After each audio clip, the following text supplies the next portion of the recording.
Hey, this is Brian Kurtz coming at you with a special edition of the Short Sale Show. We're going to entitle this multi-part series Short Refinance Bootcamp. This is soon going to be the ultimate hot topic concerning just about everybody in the real estate industry, in the mortgage industry, because short refinances are probably going to be the wave of the future for about the next 3 or 4 years. So in this series, and especially in this video, we're going to be going over everything that's involved in that. What we're going to be talking about right now today is kind of give you an overview of the short refinance process, how it's similar to the short sale process, how it differs from the short sale process, and give you some examples, put into some real world numbers so that it's a little bit easier to understand. All right, so let's go ahead and kick it off. Short refinance is very similar to the short sale. In essence, what happens is you are repaying your lender who you borrowed money from on your mortgage on your home less than the amount you owed. Pretty much the reason why they are willing to accept this whole arrangement is because if things really go south and you go into foreclosure, they're going to have to take the house back and they're going to get less than they would have by working with you. So it's not because they love you. It's not because President Bush is saying, hey, principal reduction, start working with homeowners. It's because of the bottom line and the reporting that they have to make to their shareholders. So once again, we're going to use throughout this video series a really quick and simple example so that I can keep numbers straight in my head. I mean, I tried to work as fast as I can and keep my little brain going like a little, gerbil in a cage.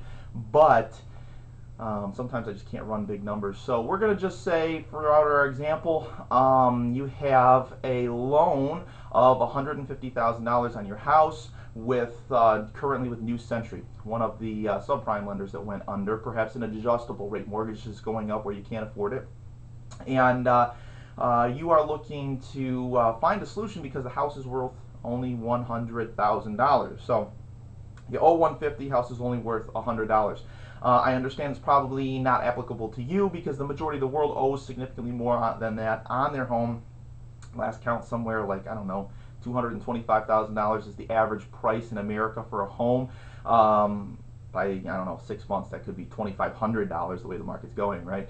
But anyway, if you owe more on your home than $150,000, let's say you owe $300,000 and your house is worth $200,000, just kind of, as I give examples on numbers, run those through your head that way. Keep it simple. For me, anyway. So let's say you have a $150,000 loan with New Century, and the house is only worth $100,000. Basic idea of a short refinance is you're going to get a loan for $100,000 or less to pay off the current mortgage. Negotiate with the current lender, New Century, to allow that to take place and find new financing from a new source. Perhaps we will use Chase for our example throughout this series. So current lender, New Century, $150,000. New lender replacing funds based on a $100,000 value, which is the true value of the home, coming from Chase, like we said. Okay, so that is the idea of a short refinance. Basically, we are negotiating down the principal, similar to the short sale. You're seeing now the differences and the similarities. So a short sale, somebody might owe $150,000 on their house. It's only worth $100,000 maybe, and they can only get a buyer to come in at $90,000 after all closing costs are paid. Bank's only walking away with $82,000, and that's actually what caused me to start getting involved in this, because I was thinking one day, somebody was talking to me like, hey, I'm trying to find a solution for this lady in such and such a city, and they said, well, I said, well, okay, I'll give you some help. What do you want to do? And they said, well, we're trying to be able to negotiate down the balance owed on our house so we can put a new mortgage on the house. I said, wait. That's like a short refinance. That's not a short sale. And I kind of specialize in short sales. My understanding is that if the bank's going to be taking a loss, people like you, people that are homeowners, are going to have to move. They're not going to be able to stay in the home. That's kind of like one of the requirements. Fine, we'll work with you on this because we don't want to go through the foreclosure process. Very expensive for us. But you're going to have to move to more affordable quarters. You're selling the house. We don't want to deal with you anymore. Somebody else can buy it. They can get financing through their own lender, and they can, we'll all move on and be kosher. But the idea of them taking a write-down on the amount of money you owed and allowing you to stay in the home seems like, everybody's running around saying, hey, everybody would just stop making mortgage payments, wouldn't they? Everybody would just stop making payments today because everybody wants to basically hold a gun to their mortgage company's head and say, hey, I'm going to go into foreclosure if you do not bring my house down to $100,000 from $150,000, and there's nothing you can do about it. But in truth, that doesn't happen. People that contact me are stressing out about their credit. They do not want to go behind on payments. They will take 2 and 3 jobs trying to keep payments going because people love their credit. I mean, people hold that 700 credit score up like it is, like they just won an Olympic gold medal or something. I don't know what this fascination and love of credit score is, especially since it's like just this computer telling you how much you're worth. I don't know. But anyway, people are not going to generally do this. I find that most people that contact me have generally do have problems, serious problems, and they need to find solutions. So that's kind of like this ridiculous myth. We will not even talk about that anymore because we're not going to bring it up, because I'm just going to tell you from experience, this is not the real way that the world works. People are not going to all just stop paying on their mortgages, hold a gun to their mortgage company head and say, you're going to work with me or I'm going to go into foreclosure.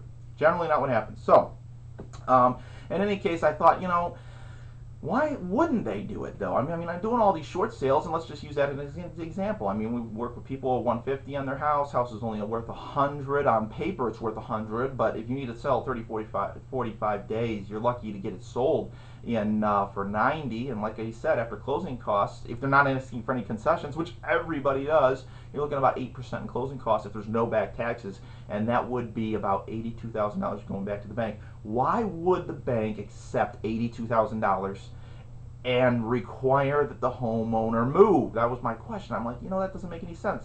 If they're going to be willing to accept $82,000, I mean, $82,000 is $82,000, right? Shouldn't, whether the money's coming in from a new buyer who's bringing in a new money, either cash or mortgage, they're bringing that money into the transaction, or the current person who's living there refinances the house and brings $82,000 in. What's the difference, And in fact, if you think about it, the people that are living in the home are willing to pay more. I mean, if you owe $150,000 on your house and you can get your bank to let you refinance it for $100,000, even if your interest rate goes up, you're like, wow, I just shaved 50 grand off the loan. Or if you're in a higher price bracket, quite a bit more.